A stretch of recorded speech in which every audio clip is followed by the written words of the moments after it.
The greatest impact has been speed of production and the efficiency of the production.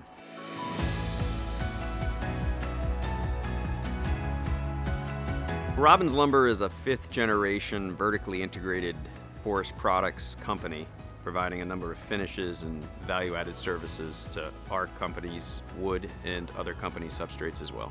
We primarily specialize in manufacturing of eastern white pine, anywhere from the forestry management all the way up into buying in logs, sawmill, kiln drying, planer mills. A lot of their challenge here was manual labor and throughput and production and the quality of the product they wanted to put out. One of our biggest challenges that we faced was just dwell time. Using an air-dried product required multiple passes over a 2 to 3 day period, where we then had to allow our products to air dry and then move them to be packaged down for shipping.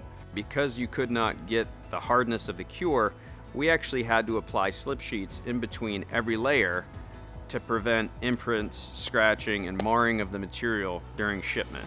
We did a lot of reiterations just because we found out that we had more problems than we understood going into it, but they also did a very good job of helping us see problems that we had before we knew them. All these products are designed and manufactured and sourced in the States. That makes product and part commonality accessible across the board. But having the guys on the ground in Charlotte really helps these guys.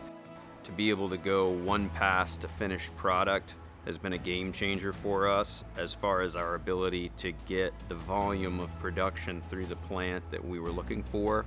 Having a fully coated product that is done 360 degrees and cured on the production line prior to packaging has been a significant advantage for us. Developing that process to perfect the coating of eastern white pine was not easy, and I thought that Cefla did a good job solving that problem. We've grown tremendously in our support, our parts, our service technicians, all that stuff has grown tremendously in the last few years.